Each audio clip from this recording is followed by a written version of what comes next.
여러분 안녕하십니까, 판장입니다. 지난 3월 27일 상해시가 거리두기 강화 조치를 발표할 때만 해도 인구 2,490만의 상해 시민들의 반응은 전체적으로 차분했습니다. 시 당국이 다른 도시와는 다르게 딱 3일만 강력하게 거리두기 강화 조치를 하겠다고 약속했기 때문입니다. 하지만 식자재와 생필품의 공급에 문제가 생기자 시민들은 거리로 쏟아져 나왔으며 공항 구매 조짐을 보이기 시작했습니다. 여기에 방역 조치는 효과를 보지 못하자 상해시는 더 강력하게 통제하기 시작했으며 그럴수록 주민들의 불만은 고조되었습니다. 지난 4월 6일 이런 통제 조치에 불만을 품은 한 노인이 아파트 단지 내에서 방역 조치를 맡고 있는 현장 근무자들에게 쏟아놓는 말을 들어보면 그 심각성을 알 수 있었습니다.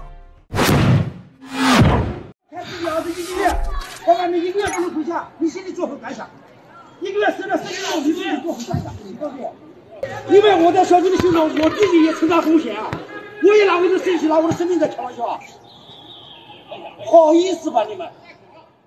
我也有父母，我也有妻子，也有小孩，你们好意思吧？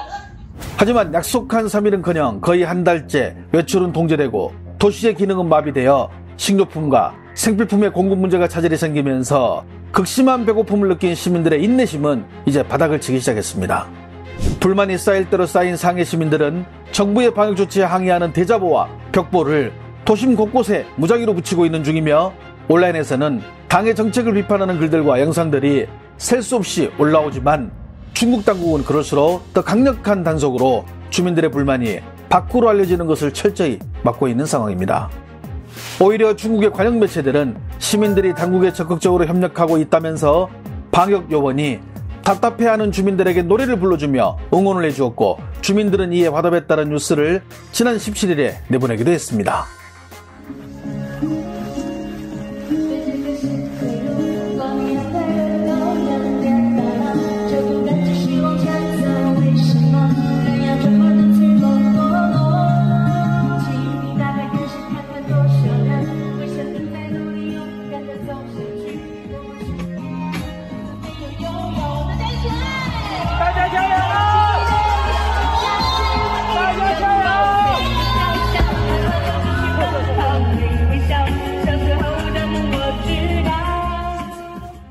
하지만 중국 당국은 시민들의 불만이 예상외로 심각하다고 판단, 오는 20일부터 방역 조치를 완화하겠다고 밝혔지만 상해 지역 시민들은 이제 더 이상 믿지 않고 있으며 언제 끝날지도 모르는 기약 없는 강화 조치에 이미 인내심을 잃은 상황입니다. 이러다 보니 지난 28일 거리두기 강화 조치가 시작된 날을 기점으로 상해의 부유층을 중심으로 이민을 알아보는 문의가 서서히 증가하더니 급기야 최근에는 이민 컨설팅 업체에 하루에 적게는 200통 이상, 많게는 500통이 넘는 문의 전화가 들어오고 있다고 중국 언론들은 전하고 있습니다. 먼저 중국의 산업신문은 이민을 알아보는 검색량이 단일 기록 5천만 건을 넘었으며 이 가운데 캐나다 이민을 알아보는 증가율은 2846%에 이른다고 전했습니다. 캐나다 이민뿐 아니라 이민으로 적당한 국가, 이민 컨설팅, 이민 방법 등을 알아보는 조회수들은 모두 2000% 이상씩 증가했는데 특히 정부의 방역 정책에 불만을 품은 상해의 부유층들은 이미 컨설팅 업체에 직접 전화로 문의해와 상해에 있는 20곳이 넘는 컨설팅 업체들이 뜻밖의 호황을 누리고 있다고 보도했습니다. 덩신왕은 지난 4월 3일부터 매일 이민과 관련된 검색량이 440%씩 증가하고 있으며 비단 상해뿐 아니라 천진과 광동 지역에서도 갈수록 문의가 증가하고 있다고 전했습니다. 덩신왕은 상해의 이민 컨설팅 업체가 제시한 수치를 근거로 중국의 부유층들은 이민국가로 캐나다와 싱가포르, 말레이시아를 선호하는데 같은 아시아 문화권에서는 사실 한국도 인기가 높아 한국 이민에 관해서도 많은 문의가 들어오고 있다는 업체 대표의 인터뷰를 소개하기도 했습니다. 그렇습니다. 위의 컨설팅 업체 대표의 말대로 중국의 국가통계국이 1990년에서 2020년까지 실제로 중국인들이 이민을 간 국가를 보면 미국이 140만 명으로 압도적으로 1위를 기록하고 있으며 그 뒤를 78만 명에 이르는 한국이 이름을 올리고 있고 일본은 3위에 그리고 캐나다는 예상외로 5위에 머무르고 있음을 알 수 있습니다. 덩신왕의 보도대로 중국 부유층을 대상으로 한국 이민은 큰 인기를 얻고 있는데 그 이유가 무엇일까요? 그 시발점은 제주도가 외자 유치를 위해 부동산 투자 이민 제도를 2010년에 시행하면서부터 한국 이민의 관심도가 폭증하기 시작했습니다. 이 제도에 따라 외국인들이 관광단지 및 관광지에 있는 한화 5억 원 이상의 콘도미니엄, 펜션, 호텔 등 휴양체류 시설을 매입할 경우 거주비자를 발급해주고 5년 후에는 영주권을 주기 때문입니다. 영주권을 받게 되면 자신과 그 자녀에게는 내국인과 동등한 공교육을 받을 수 있는 기회와 의료보험 혜택이 주어지며 한국 내 어디든 거주하면서 부동산을 매매하는 등 경제활동을 할 수도 있습니다. 쉽게 말해 중국의 부자들에게 5억 원 정도는 많은 금액이 아닌데 이 정도 돈을 세계적인 관광지인 제주도의 휴양지에 투자했다가 영주권을 얻고 그 후에 다시 되팔고 서울 등지로 옮기면 그만이니 중국의 부자들에게 제주도 이민은 더없이 좋은 기회의 땅이 되는 셈입니다.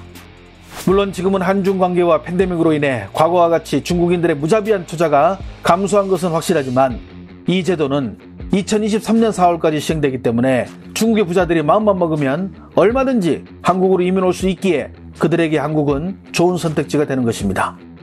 중국의 왕이 뉴스는 부유층이 유럽보다 한국을 이민 선택지로 삼는 이유를 자세히 소개하는 뉴스를 내보내기로 했습니다. 왕이는 한국 거주의 11가지 장점을 요약했는데 아시아의 경제대국인 선진국으로 동방의 하와이라 부르는 제주도에서 생활할 수 있는 점과 거리상의 가까움, 그리고 선진적인 의료와 교육 시스템, 게다가 영주권 취득이 용이한 점, 끝으로 한국 여권을 얻게 되면 비자 없이 190여 개 국가를 방문할 수 있는 여권 파워의 장점 등을 주로 꼽았습니다. 또한 왕이는 현재 한국에 이민을 와 거주하고 있는 중국인들의 몇몇 사례를 소개하며 자녀들이 양질의 교육을 한국에서 받을 수 있는 구체적인 예시와 사회 전체적으로 기반 시설들이 잘 계획되어 있어 공공시설과 교통이 편리한 점, 여기에 위생적인 음식과 차원이 다른 서비스 등이 중국에서 누릴 수 없는 한국 생활의 장점으로 나열하기도 했습니다. 끝으로 왕이는 연로하신 부모를 부양해야 하거나 자녀의 교육이 걱정되는 중국의 부유층들에게 있어서 굳이 문화가 다른 미국이나 유럽의 낯선 환경에서 살기보다는 이런 장점들이 많은 한국을 선택하는 것은 어쩌면 당연한 일이라고 마무리했습니다. 해당 소식을 접한 중국 네티즌들은 어떤 반응들을 보일까요? 중국이 일이 좋은데 한국 가서 뭐하게? 한국 좋다는 사람들 가서 다시는 오지 말기를. 한국 정부는 아이들 교육을 엄청 중요하게 여깁니다. 만약 우리가 한국에서 F2 비자를 얻게 되면 우리 애들도 한국 아이들과 공평하게 무상으로 공립학교를 갈 수 있는 장점이 있죠. 진짜 상해 생활 지긋지긋하다. 한국 이민 진지하게 고민 중. 의외로 한국 사람 데려는 이들이 많네. 그 정도 돈이면 국내에서도 잘 살 텐데. 한국 빠는 사람들 잘 생각해라. 세계 2위의 최저 출생률에 자살률은 1위가 뭘 말하는지. 뉴스야 이민 광고야? 한국 사람들은 외국으로 나가는데 우리 보고 한국 이민 가서 뭐 하라고? 특별한 수입이나 다른 루트가 없다면 한국에 가지 마시길. 뭐 하나 물어보고 싶은데 한국으로 이민 가도 거기서 북경대나 청와대 시험 볼 수 있나요? 한국은 결혼 전에는 별 스트레스가 없는데 결혼하면 스트레스 장난 아니게 많이 생겨. 한족 같은 경우 가장 쉬운 방법은 투자 이민입니다.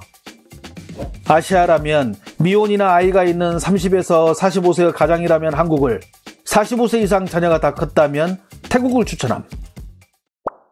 하루빨리 중국이 안정돼서 한국 이민 같은 거 생각하지 않고 현지에서 평소대로 잘 살았으면 하는 바람입니다. 시청해주셔서 감사합니다. 행복한 하루 보내시길 바랍니다.